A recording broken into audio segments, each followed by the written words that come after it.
Now let's talk about Casey the entrepreneur now. I actually found your business when I was at UCT, Op Square. My last video is about Op Square. And I was talking about how, I wasn't talking. I was part of the communications team. So like we have this exec.com kind of thing. And I was looking for student gear for the exec.com, for us with the whole thing. And I actually got your details from there. And like, I didn't know that you actually had that business. And it was very nice to have someone who I know that is who can actually supply us with this thing. So like, how did that come about? So it started in 2014. Wow, okay. 2014. I was home for that year. So I was home for that year, and that year was also the year when I got another show. It was called It's for Life on SABC2. That was actually my first show from Zanzibar. Okay. So I'm home. There's a guy called Nebo, another guy called Melvin. We start this business together. You know, fast forward to now, we had different visions. Other people wanted to do different things with their lives. And then we got to this point where now it's just me running the entire business, which is hard. But it started from a place of saying that, there's so many things that are supplied to university students, but university students are never seen to be the ones producing that. You know, it also was a time of fees must fall and all these things. So it's just like, what can we come with solutions that empower us as students? Okay. So there's a project that we're working on now for student gear that's aimed at helping students here and there. I'll get more into detail about it at a later stage. But the business is mainly to supply students with clothing in South Africa, in Africa, in the globe. So do you work with just UCT or other universities as well? Other universities as well. So someday we'll probably be a global supplier of university clothing. So that's where the vision is. So like, are you a student at this time? No, as I'm running the business. No, I mean like when you started. Yeah, when I started, I was a student. So you're a student. You are studying. You are running this business. You are now looking for gigs as well. Exactly. Yeah. So I won't lie, man. Like, it's a hard journey to be on. Yeah. Right. Like, it's a very hard journey to be on, wanting to succeed in all the aspects of your life. Yeah. And unfortunately, certain things suffer on your way. Yeah. So you don't have time for yourself. So that means even this girl that you're dating, you don't really have that much time for her as well. And you're just prioritizing other things in your life, Okay. So the danger of multitasking is you don't fully give everything its required attention. But I did it anyway because I think I'm a working mess in progress. I actually want to talk about that a bit. It's a thing of, I feel that there needs to be, that's just me, you tell me if you agree, that there needs to be a point in your life where you focus on something, even though other things are suffering, but because that thing that you're working on at that time will actually bear fruit later. For other things. Instead of now, it's suffering now, and then later everything is just like all a mess. No, true. There's that thinking, which is great. If that's who you are and that's how you choose to approach things, go about it that way. And I'd advise people to do that if that's where their hearts and their mind space is at. For me, I have to. You need to be everywhere. I have to try, and not necessarily everywhere, but I have to try, and as long as I feel like I'm moving forward, I'm okay. Yeah. Okay. Right? I get For me, I think let me just wrap it up. Like as long as I feel like I'm moving forward, that's fine. Okay. Yeah. Okay. But there's something that I'm gonna stop doing this year to focus on something else. Something else. For example, like for the remainder of the year, like my main focus is my business. In media, don't get me wrong, but priority for the year for me, it's my business. Now let's talk about you. Now we've seen that you are like a creator. I've seen you act before. Is that something that you want to pursue in the future? Really? I think at some point maybe. Okay. Acting takes time. Yeah. Like you're spending the whole day on set if like that block is yours. Yeah. So when I do have that type of time, maybe next year. Okay. Actually, maybe next year I'll go into acting. Okay. Yeah. Okay, that's cool. So like, what is that thing that you do that keeps you sane in all these things that you're doing? Like, how do you make sure that I'm actually moving forward, like you said? That's a hard question. That's a hard question. But so there's things that we want to do in our lives, right? Yeah. So for example, somebody would say, I want to have my YouTube channel. I want to be a doctor. I want to be an artist. I want to be a rapper. I want to be a DJ. I want to be a scientist. I want to be all these things, right? Yeah. So I don't set a time for myself. Okay. So people would say my 3-year plan. Cool. I'll just say my life plan. I'll put it there. But by saying my 2-year plan, I've seen it put pressure on me. And by putting pressure on me, then you start comparing yourself with other people. You know, you start losing track of your own path and all these things. So I don't have a 5-year plan. I have a life plan. Like I know what needs to happen ultimately, right? And then I'll say, for that to ultimately happen, what do I need to do in the meantime? So what do I need to do in the next 2 years? What do I need to do in the next 3 years? So it's not a goal per se. It's steps that I need to take to get to the goal. And I feel like that makes it easier because once you remove the pressure, it's easier to flow with what is happening, to get into the opportunities that are presented to you. You see, so now you focus on the work, not the end goal. The end goal is there. You keep your eyes on the prize the whole time, but you don't forget to run in between. Exactly. And I think that's where we forget, because now, and it's so disappointing when you focus on the end goal, only to have hardship throughout the Hardships are to be expected. Yeah. So, but when you make the hardships the destination, or when you make the hardships stop you from getting to the destination, that's where people get frustrated. Yeah. Because I've seen myself get frustrated because of that. Because I'll say in 3 years I want to do 1, 2, 3, 1, 2, 3. But now it's 2 years and you're not even close to doing that. Now you start feeling like a failure. Now you start feeling like you're not moving forward and all these things. No. But if the goal is there and you know it's your life goal, now you don't look at, shit, I haven't taken all the steps I need to take this year. No, now you look at, okay, I don't take these steps. How do I need to do these steps again? Okay. You know what I mean? Yes. Yeah. So you stop timing yourself and putting time pressure on yourself, because God works in miraculous ways. I could wake up tomorrow and be a multimillionaire. Yes! No, I could, like on the real.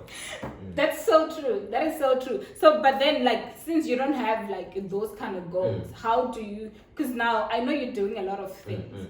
How do you be like, okay, now I want to do this and this? Is it like? I'm sure, like, if it's a life plan, it must be a long list.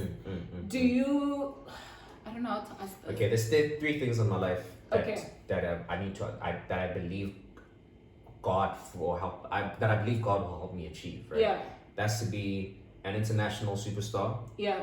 Right. So have like a show in Hollywood or somewhere like that. Right.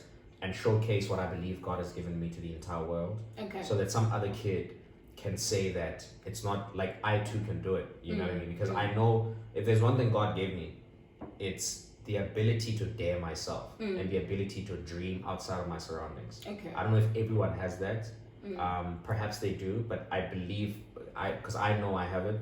So I think it's a responsibility for me to do that. Okay. I've got this crazy thinking that, not even crazy, but that the business that I run will one day be one of the best in the world. Okay. I.e., it will, be global. Yeah.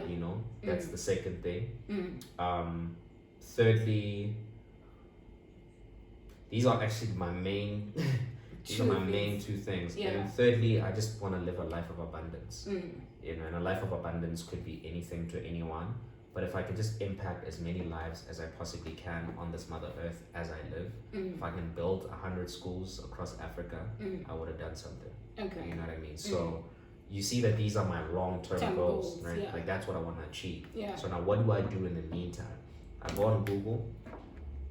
Till today, I still check who is having auditions today. Are they radio auditions? Okay, let me search. Are they 1, 2, 3 auditions? Okay, let me search. Okay, there's an audition on Saturday.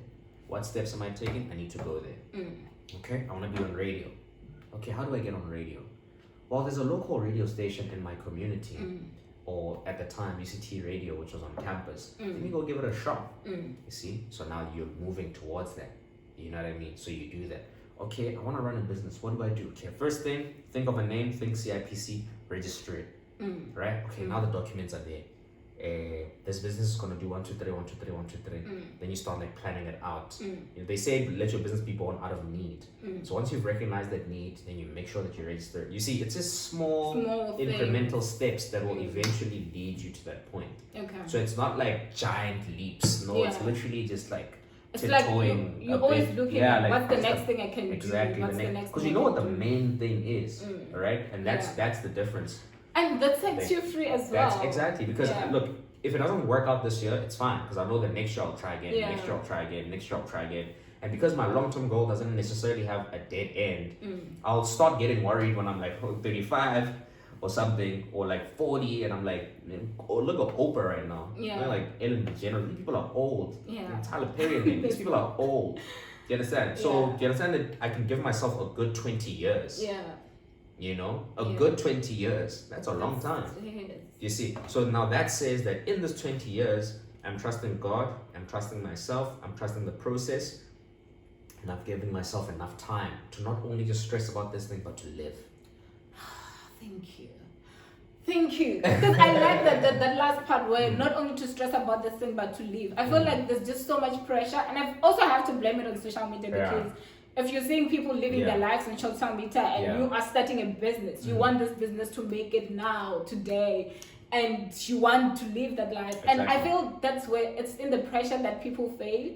And when you fail and then you give up, be like, this is not for me, this is not working out, I quit. So today, Komina, I avoid even talking about my business to people who are not my target market. If you're not my target market, I have no business talking to you about my business. Okay. You know? So I will look at that and make sure that even the people who we supply, some of them don't even know I'm the owner. All right, like they'll get our sales guys going to deliver, our driver to go deliver, our CMT lady to go deliver, our reception to go like give them calls, codes, and all these things. But they don't know who the owner is unless they go and search. Maybe they'll find out. But I don't make it a point for people to know what I do in my life. You know what I mean? Because then you'll start thinking, okay, this guy says he runs a business. Why doesn't he have this? Why doesn't he have that? Oh, he has that. Oh, he has that. Hey, help me with this. Give me that. You know what I mean? So because it's a personal journey, it's not a people's journey. You see, so you need to be within you. You need to know what your personal journey is, because your personal journey doesn't need people. It is you. And once you are very sure and you're confident about that, then you will go about your personal journey personally. Okay, you've said a mouthful. What is the three things that you live by? God first and foremost, like God over everything. 2, meditation and being centered. Okay. So whatever it is that I feel centers me, I'm fully with it. 3, energy. Okay. Right? I'm super big on energy. If I'm sitting with you right now and something doesn't communicate well in my system, if something doesn't feel right, I listen to my energy. I always listen and trust in my energy. Okay. Don't you know that ye are gods? Because in that very moment, you are creating something. Right? True. And if you don't listen to that energy will create something. You know, you should think there's times when you don't want to go out and bad things happen. That just happened to me a lot. You see? Because you are disturbing. If your frequency is here, if your frequency is here, suddenly now you want to be somewhere here. And it simply doesn't. You are disturbing ukongi internally. And internal kongi is more powerful than you, because internal kongi works and functions at a higher energy level than this kongi ever will. And that higher energy level can disturb this kongi at any point in time. But internal kongi never has intentions of harming the outside kongi. But internal kongi will always pull you towards itself. You will always be pulled towards yourself. That's why they say listen to your inner self. Listen to your inner self. And the more you don't listen to your inner self, that's how you end up going in these different directions. These different directions. Social media is an external thing. Comparison, it's an external thing. Time pressure, it's an external thing. All these things are external because they're not centered with you. Okay, so now there is someone in Limpopo. I like choosing that example because that's where I am. It's mostly village. I feel like coming to Cape Town for me, it has changed my entire perspective about the world and everything.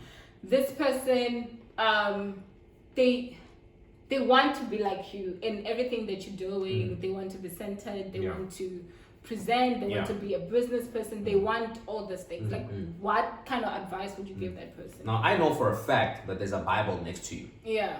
Or you know someone of the Bible. I know for a fact there's a church next to you. Yeah. You know? Yeah.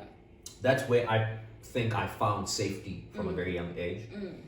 And that's where that's the number one place I will send you to. Yeah.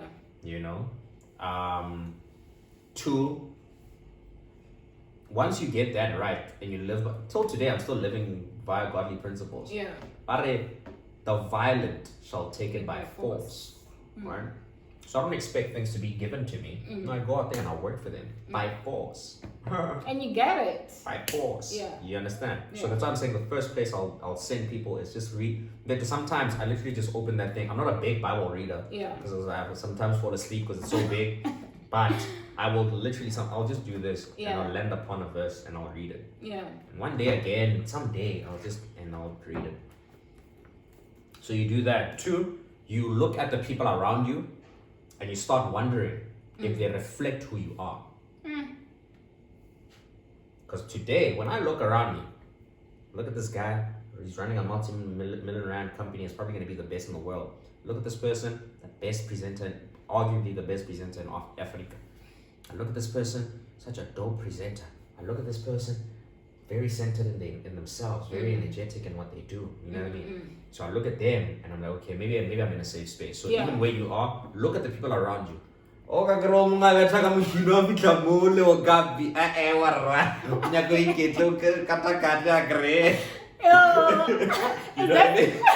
better or kilometer? That's Betty. Oh, okay. Yeah, so no Yo, Slovenia is funny, guys. I don't care if we say so. But I love you. I know some of you are out here supporting me, so I really appreciate it. No, I think it's a good language. It's different, but it's a good language. So I'm thinking about this girl who tried to be sexy talking Slovenian. It just didn't work. It really didn't work. But yeah, so look at the people around you. They'll say a lot about who you are. Yeah. And then spend as much time alone as you can. Yeah. I'm not saying you should now just isolate yourself, but internally every day, just sit like this, né? In the dark, in the morning. You know, I prefer the dark, but if you prefer light, just sit like this and just keep quiet. Yeah. And whatever comes to your mind, write it down. Whatever comes to your mind, write it down. I think I'll start practicing that. You'll be aware. It'll help you be aware of the thoughts that you are thinking. It will help you be aware of what's going on in your mind. There's a lot of clutter, man. Yeah. There's a lot of things that we think about. Even when we think we're not thinking about them, we're thinking about them. Yeah. And they'll just clutter your mind so much so that you end up losing yourself. You know? Take it one break at a time. Keep saying it. Take it one break at a time. You'll be alright. You'll be okay. Thank you so much, Casey. Really a pleasure. I really appreciate you coming here today. I liked it. Thank you so very much. much. Okay, guys, I think that is juice. where we're going to wrap it up today. Thank you so much to everyone who's watching. Please like, please share, please subscribe, and we'll see you guys in the next episode of my journey to greatness. Yeah. People should show up, man. Just show up. Just show up. Sometimes I don't know what I'm gonna say in these rooms, and I just show up and trust God to carry it through. And So, he did. Thank you to everyone. Yeah. Break by break.